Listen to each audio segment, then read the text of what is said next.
दिल्ली के रामलीला मैदान में किसानों की महापंचायत अब समापन की तरफ है और मंच पर एक बार आप तस्वीरें दिखा दीजिए। दिन भर मैं यहाँ पर मौजूद था और मंच पर आप ये तस्वीरें देखिए। तमाम किसान नेता अब यहाँ पर अपनी बात कहने के बाद में निकल रहे हैं। किसानों की महापंचायत हुई, बड़ी तादाद में यहाँ पर किसान देश के अलग अलग कोने से पहुंचे, देश के अलग अलग राज्यों से पहुंचे और लगातार वो तस्वीरें मैंने लोगों से बातचीत की आपको दिखाई है। और सवाल यही है कि इस महापंचायत में क्या हुआ है, इस महापंचायत में क्या कुछ निर्णय लिए गए हैं और अब किसान क्या करेंगे।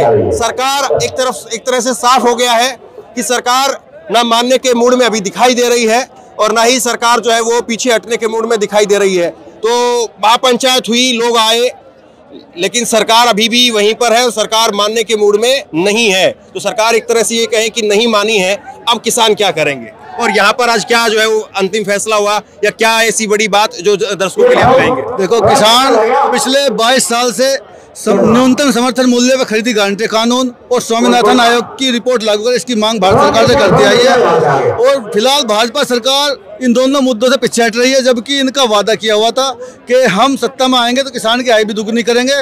और जब पिछली बार हमारा धरना चल रहा था वहाँ पर भी ये जब इन्होंने धरना उठाया था, वादा किया था हमसे कि हम जल्द ही MSP कानून बनाएंगे, लेकिन वो नहीं बनाया। लेकिन आज जो यहाँ तय हुआ है, जिस तरह से इन्होंने हमारे किसानों को बॉर्डर पर रोक लिया, इस तरह से इनको भी हम गांव सील करेंगे। गांव में भारतीय जनता पार्टी के जितने भी उम्मीदवार आएंगे उनको गांव में नहीं घुसने दिया जाएगा। तो ये जिस तरह से महापंचायत अभी चली, आइए नमस्कार। तो ये महापंचायत जिस तरह से चली और उस महापंचायत में लोग आए, अलग अलग जगह से आए, क्या आज जो है यहाँ से एक बड़ा फैसला हम कह सकते हैं कि लोगों के यहाँ पर जुटने का जो है वो क्या प्रभाव हुआ या क्या बड़ा फैसला हुआ। किसान क्या करेंगे अब? किसान तो बीजेपी को हराएंगे क्योंकि वो 400 पार कर रहे हैं, हम 400 हार करेंगे उनको छोड़ेंगे नहीं देश में कहीं भी मुंह दिखाने लाए, क्योंकि उन्होंने सारे किसानों के खिलाफ, मजदूरों के खिलाफ, छात्रों के खिलाफ, नौजवानों के खिलाफ, सेना के खिलाफ, छोटे दुकानदार के खिलाफ सब कानून 10 साल में उन्हीं के खिलाफ बनाए हैं। सिर्फ पूंजीपतियों के हक में कानून बनाए हैं। लेकिन अब सरकार को ऐसा लग रहा है कि किसान आंदोलन की वो पहली जैसी हवा नहीं बन पाई। वरना चुनाव से पहले हमने देखा, उत्तर प्रदेश के चुनाव से पहले मोदी जी ने खुद टीवी पर आकर के माफी मांगते हुए तीनों किसान कानूनों को वापसी किया। लेकिन इस बार ऐसा लगता है कि सरकार को कि पहले जैसी हवा नहीं है तो पहले जैसा नुकसान भी नहीं होगा। और इसीलिए जो MSP की बात थी, जो बड़ी बात थी, कई बैठकें हुई चंडीगढ़ के अंदर, मैं खुद उस बैठकों में मौजूद रहा, लेकिन सरकार मानी नहीं। और अब यहाँ पर बड़ी महापंचायत हुई। ये वही रामलीला मैदान है जहाँ पर अन्ना हजारे के और जो है वो तमाम आंदोलन हुए, रामदेव के आंदोलन हुए। तो सरकार की तरफ से मंत्री आते थे, बात करते थे यहाँ पर। तो आज तो कोई मंत्री नहीं आया यहाँ पर, आज तो कोई नुमाइंदा सरकार की तरफ से नहीं आया। तो आपका असर या आपका नुकसान सरकार क्या नहीं समझ रही है अब, या आपका है ही नहीं अब नुकसान? नहीं, नुकसान तो है। उनको ये लग रहा था कि हम धीरे धीरे चुनाव तक खींच लेंगे और बातों में उलझाया भी वहाँ पंजाब बॉर्डर पर, हरियाणा बॉर्डर पर। लेकिन जो है अब उनको ये लगा कि वो छोटा गुट था और ये बड़ा गुट है, अगर वो मान गया तो ये नहीं मानेगा। तो उनके वाई बाई भूल गए, वो भूल गए कि हम करें तो क्या करें, उनकी समझ में नहीं आ रहा। अब वो तो किसान को पहली बात तो यह देखना ही नहीं चाहते। 2013 में उन्होंने भूमि अधिग्रहण कानून रद्द किया था। सबसे बड़ा दुश्मन तो उसी से साबित होता है। लेकिन जिस तरह से पहले जब आंदोलन रामलीला मैदान में होता था तो सुर्खियां में भी रहती थी, और अब मैंने देखा कि कोई बड़े चैनल भी जो है वो आए नहीं या प्रमुखता से चला नहीं टीवी के ऊपर जो है वो आपकी कवरेज।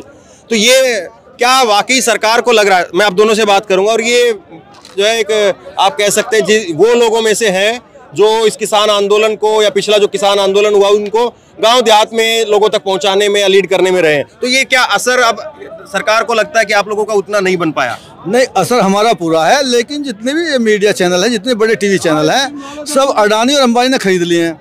और अडानी और अंबानी मोदी और अमित शाह के कहने में चलते हैं। तो जो भी आंदोलन करता है उसको बड़े चैनल कवर नहीं करते। पूरा शेयर जो खरीदा हुआ है वो इन दोनों आदमियों ने खरीद लिया। इसलिए वो पूरा चैनल, टीवी चैनल जितने भी हैं, चाहे कोई भी सरकार खिलाफ, पिछली बार यहाँ फौजियों ने करा, बेरोजगारों ने करा, तो जो भी आंदोलन होता है उसको वो नहीं दिखाते हैं। लेकिन इस बार टीकरी और सिंगू तक किसान नहीं पहुँच पाए, ये भी तो एक सही बात है। हाँ, ये बहुत गलत हुआ जो हरियाणा सरकार है वहाँ पे 30,000 अर्धसैनिक बल लगा दिए, तो किसान बेचारा क्या करता, बड़ी बड़ी दीवारें खड़ी कर दी। हमारे ऊपर ड्रोन से हमले किए गए, जो ड्रोन से हमले दूसरे देश पे हमला करने के लिए प्रयोग किया जाता है, जिसको यूएनओ ने बैन किया हुआ कि आप ड्रोन से हमला नहीं कर सकते अपने नागरिकों के ऊपर, उनसे हमला किया। बड़ी बड़ी जो आंसू गैस की फेंकने वाली मशीनें थी उनसे अंधाधुंध फायरिंग की गई, और हमारे किसान की जो शोभकरण था उसको गोली मार के हत्या भी कर दी गई। तो ये निंदनीय है, तो इस कारण से किसान ने आगे बढ़े। लेकिन आज हम दिल्ली भी पहुंचे हैं और यहाँ पे पूरे दिन पंचायत भी करी है, तो किसान आखिरी दम तक लड़ता रहेगा। और एमएसपी पर जो हमारी बहुत पुरानी मांग है, न्यूनतम समर्थन मूल्य पे खरीद की गारंटी कानून बनवा करें। ठीक है, देखिए ये एक सही बात है कि सरकार ने दिल्ली आने से रोकने के लिए किसानों को पिछली बार से कहीं ज़्यादा जो है वो बल प्रयोग किया है, और ये लगातार तस्वीरें मैंने 10 दिन वहाँ पर रह करके शंभू बॉर्डर पर वहीं से ग्राउंड रिपोर्ट करके मैंने 10 दिन वहाँ से लगातार मैंने आपको दिखाई भी है, तो इसमें तो कोई दो राय नहीं है। लेकिन सवाल अब ये उठ रहा है कि सरकार ने एक एजेंडा सेट कर दिया है, किसान जो है वो आंदोलन एजेंडे में नहीं है, और सरकार सीएए के नाम पर या और इस तरह के जो मुद्दे हैं उनको लेकर के आगे आ रही है, और सरकार उनके नाम पर जो है वो चुनाव में जाती हुई दिखाई दे रही है। अभी तो इन्होंने राम मंदिर के नाम पर नाटक किया था। हाँ। अब उनसे कोई पूछने वाला नहीं है कि राम को कहाँ पर थे, कहाँ गायब थे, कहाँ से ले आए हैं, ये तो कोई बता ही नहीं रहा है। राम का एक ढोंग पाखंड खड़ा कर रखा है देश में। वहाँ हजारों मंदिर है, क्या उनमें राम नहीं है या पहले नहीं थे? ये सिर्फ पाखंड फैला रहे हैं, देश में झूठ फैला रहे हैं, अंधविश्वास फैला रहे हैं और भ्रमित कर रहे हैं, गुमराह कर रहे हैं। जिन चीज़ों से देश गुलाम हुआ था उन्हीं चीज़ों को फिर से भारत सरकार कर रही है। और ये सीएए तो इसलिए लाया कि 4 साल से इंतजार कर रहे थे, जब चुनाव आएगा तो हम हिंदू मुस्लिम ही कर देंगे। लेकिन अब ज़्यादातर लोग इस बात को समझ चुके हैं, इसमें बहकावे में नहीं आएंगे। आप तो देहात से आते हैं, तो क्या देहात में लोगों का मूड जो है वो इस बार सरकार को लेकर के सही नहीं है, या आपको लग रहा है कि सही है इसीलिए सरकार का ये रवैया है? देखिए, कुछ आदमी तो उनके गांव में अब हो गए हैं पक्के। उनको गांव में कोई पूछता नहीं था, कोई उनकी इज्जत नहीं होती थी, कोई उनको जानता नहीं था, कोई उनकी पकड़ नहीं होती थी राजनीति में। अब ऐसे लोगों को उन्होंने पकड़ लिया, पैसों से खरीद लिया। अब वे लोग जो हैं प्रचार करते हैं, चैनलों के बहकावे में भी है कुछ लोग। इसलिए मैं ये तो नहीं कह सकता कि सभी बीजेपी के खिलाफ है, लेकिन मेजॉरिटी अब बीजेपी के खिलाफ है, क्योंकि वो जानते हैं एमएसपी ये सरकार नहीं देगी, और ये तो अदालत में भी इनकार कर चुके हैं। इसलिए सबको पता है एमएसपी का इन्होंने नाटक किया, खुद झूठ बोला मोदी ने। वो पहले तो कहते थे गारंटी करें एमएसपी की, मनमोहन सरकार से सिफारिश कर रहे थे मोदी। ये एक सवाल ये भी है कि जिस तरह से किसानों का आंदोलन चला और आज 1 महीना पूरा हो गया है, 13 तारीख से जो है शुरुआत हुई थी और आज 14 तारीख है, 1 महीना 1 दिन आज पूरा हो गया है। तो ये क्या ये मान करके चले कि जो सरकार 400 पार का जो नारा दे रही है और दावा कर भी रही है कि 400 आ ही रही है, मोदी जी हर रैली में तकरीबन इस बात को दोहरा ही रहे हैं, तो ये अब आपको लग रहा है कि 1 महीने से किसान बैठे हुए हैं, सरकार के एजेंडे में आज किसान दिखाई नहीं दे रहा है, और अगर वाकई 400 पार सरकार कर गई, आ गई, तो फिर जो है वो एमएसपी वाली बात या और बात या किसान मजदूर की बात वो फिर कहाँ रहेगी? नहीं, देखिए, आज लोकतंत्र खतरे में है, संविधान भी खतरे में है, और 400 पार ये ईवीएम के भरोसे ही कह रहे हैं, क्योंकि और फिर डरे हुए भी हैं। तभी तो ये चौधरी चरण सिंह को भारत रत्न दिया, स्वामीनाथन को दिया, कर्पूरी ठाकुर को दिया। तो इस तरह से ये जो कर रहे हैं, नीतीश को अपनी तरफ किया, ये सारा खेल ये कर रहे हैं। उधर उड़ीसा में बातें कर रहे हैं, और ये बार बार कहते हैं कि हम परिवारवाद के खिलाफ हैं। अभी रामविलास पासवान के लड़के को 5 सीटें देने कह रहे हैं, इसको अजीत सिंह के लड़के को अपने साथ ले लिया, उधर वो बिजू पटनायक का लड़का है। तो ये क्या परिवारवाद नहीं है? ये चौटाला जो था, दुष्यंत चौटाला, ये परिवारवाद नहीं है? ये सारे परिवारों से मिलकर इन्होंने सरकारें बनाई हैं, चलाई हैं। वहाँ मुफ्ती मोहम्मद की लड़की से मिलकर सरकार चलाई। ये सिर्फ झूठ बोलते हैं, झूठ बोलना इन्होंने सीख रखा है। एक सवाल ये भी कि आप तो जो है वो लोग हैं जिन्होंने चौधरी चरण सिंह का दौर देखा है। हाँ जी। अब चौधरी चरण सिंह को जो भारत रत्न दिया, तो उससे ऐसा नहीं लग रहा कि आप लोग तो कम से कम 1 वोट तो दे ही देंगे? नहीं देंगे, नहीं देंगे। हाँ। क्योंकि मैं 1 साल आरएसएस में रहा। हाँ। 77 से 78, और झंडेवाला इनका कार्यालय है, वहाँ पर हम गए तो 78 में उनकी रैली होनी थी। हमें तो चौधरी चरण सिंह से कोई लगाव नहीं था, ना हमें पता था, हम तो बच्चे थे उस समय। कब की दौर रही जब आप आरएसएस में थे? 77-78 में रहे। अच्छा। जब जनता पार्टी थी तो उनका मन मिटाव हो गया था चरण सिंह से, मुरारजी का। इस्तीफा देना पड़ा था गृह मंत्री से। तो वो रैली उन्होंने रखी थी दिल्ली में, तो यहाँ मीटिंग हुई आरएसएस की। हमें तो ये सिखाते थे उस समय कि आरएसएस का किसी राजनीतिक दल से कोई संबंध नहीं है, लेकिन वहाँ पर फैसला सुनाया कि भाई चौधरी चरण सिंह को बदनाम करो, ये कहो ये जाटों का नेता है। कुर्मियों में, त्यागियों में, सैनियों में, यादवों में, गुजरों में, सब में जाओ और ये प्रचार करो, और जाटों में ये कहो कि तुम्हारी इज्जत का सवाल है, क्योंकि वो तो वैसे भी जाएंगे, वो सोचेंगे ये हमारे आदमी है। तो मैंने छोड़ दिया। मैंने कहा कि ये देश आपस की फूट से गुलाम हुआ, जाति पाति की नफरत से, ऊंच नीच की भावना से, और उसी जहर को तुम फिर फैला रहे हो। और तुम तो कह रहे थे कि हमारा किसी पार्टी से कोई संबंध नहीं है। उसमें ये नानाजी देशमुख भी थे, दत्तोपंत ठेंगड़ी थे, राजेंद्र रजू भैया थे, और बाला साहब देवरस के भाई थे, और दिल्ली के विश्वनाथ जी थे, जयपुर के रघुवीर गुप्ता थे। काफ़ी लोग थे उसमें जिन्होंने फैसला सुना, लेकिन मेरी आत्मा नहीं मरी थी। और मैंने कहा भाई किसान की जो बात करेगा, गांव की बात करेगा, गरीब की करेगा, मजदूर की करेगा, वो किसी न किसी जाति में जरूर पैदा होगा। तो आप उसके खिलाफ बाकी जातियों को भड़काओगे। आपका मकसद है देश में कोई किसान नेता पैदा नहीं होने दें, गाँव का गरीब का जो उनकी बात करें, उनकी लड़ाई लड़े। तो मैं तुम्हारा खेल समझ गया, तुम्हारा असली चेहरा मैंने छोड़ दिया। हाँ, मैंने सोचा मैं करोड़ों करोड़ों किसानों को कैसे धोखा दूं, नहीं तो आज मैं भी मोदी खट्टर की तरह कहीं बैठता।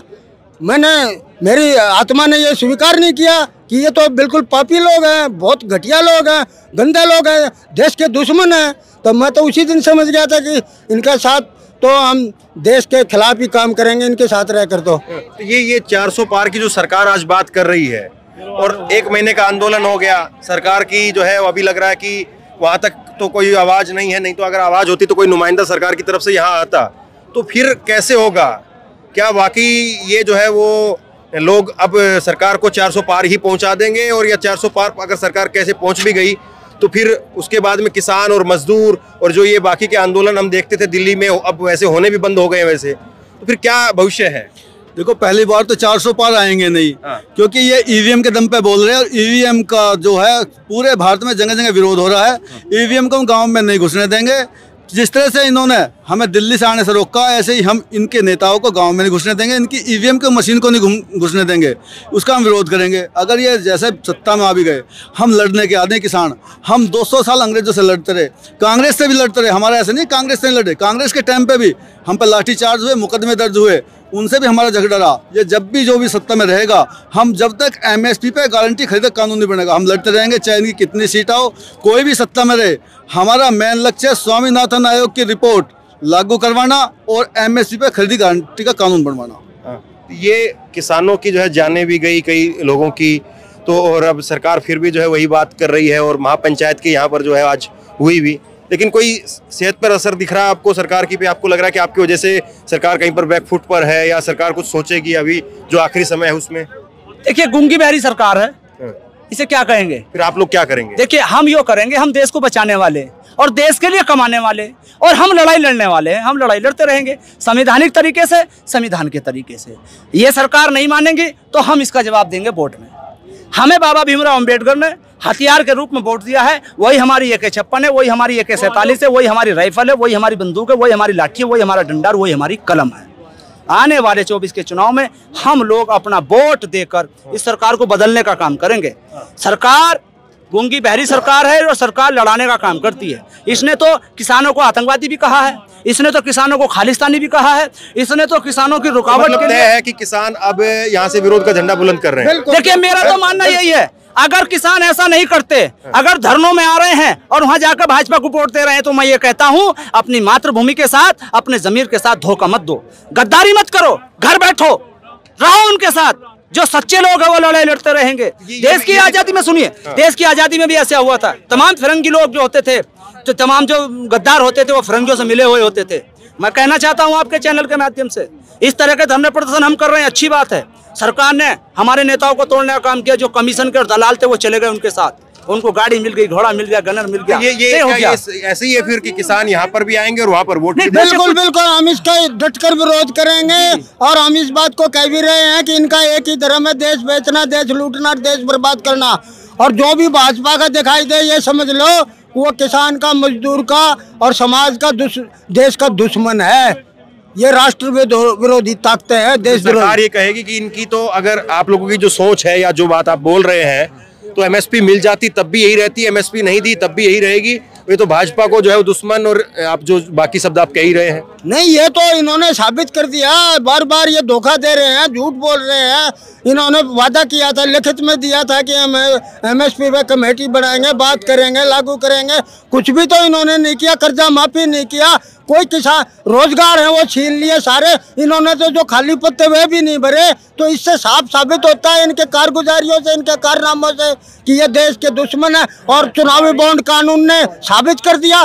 चुनावी बॉन्ड कानून में अदालत ने जिक्र करना चाहिए था उस बात का, जिसमें प्रावधान था विदेशी कंपनियों से चंदा लेने का।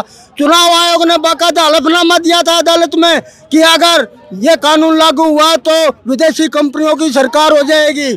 इसीलिए उन्होंने चुनाव आयोग को भी बदल दिया, चुनाव आयोग का कानून बदल दिया और अपने मन मुताबिक बना लिया। तो ये अब साफ हो गया कि किसान महापंचायत के बाद भी सरकार अगर नहीं मानी तो विरोध का झंडा बुलंद। हाँ, बुलंद रहेगा, जो विरोध का झंडा बुलंद रहेगा। सरकार हराओ का नारा। हाँ, हराओ का करेंगे, सरकार को दूर हटाएंगे। ये मान जाएगी तो फिर ठीक है, नहीं मानेगी तो हम वोट। ये महापंचायत में अब जो है वो विरोध का झंडा और सरकार हराओ का नारा। बिल्कुल बिल्कुल पक्का यही है। हाँ जी, इससे आखिरी कंक्लूजन यही है, यही है जी, कि अब किसान जो है गांव देहात में विरोध का झंडा बुलंद करके बिल्कुल जाएंगे, गांव गांव घर घर जाएंगे। हमें पता लग गया कि ये तो सिर्फ झूठ बोलने के सिवाय कुछ नहीं करते हैं। इन्होंने मजबूरी में वो 3 कानून वापस लिए थे, नहीं तो ये वापस भी नहीं लेते। और ये मजदूरों के खिलाफ इन्होंने कानून बना रखे हैं, सभी के खिलाफ कानून बना रखे हैं। ठीक है। तो अब सवाल यही है कि किसान बड़ी तादाद में आए, अपनी हाजिरी एक तरह से यहाँ पर लगवाने का काम किया, लेकिन अगर सरकार अभी भी उसी जो है वो रवैये के साथ में अगर चुनाव में जाती है, या सरकार अभी भी जो है वो अपने मैनिफेस्टो के अंदर एमएसपी को लेकर के कुछ ठोस कदम उठाती हुई नहीं दिखाई देती है, तो क्या वाकई ये संभव है कि ये किसान सरकार का तख्ता पलट कर दें, या सरकार के विरोध में कुछ इस कदर झंडा बुलंद करे कि सरकार हराओ का नारा जो है वो ज़्यादा तेजी से गूंजने लगे और शायद सरकार जो है फिर उससे बदल जाए? सवाल ये। शेयर कीजिए इस खबर को, लोगों तक पहुंचाइए, और इसी तरह की तमाम खबरों के लिए ऑनलाइन न्यूज़ इंडिया को सब्सक्राइब कीजिए। बहुत बहुत धन्यवाद।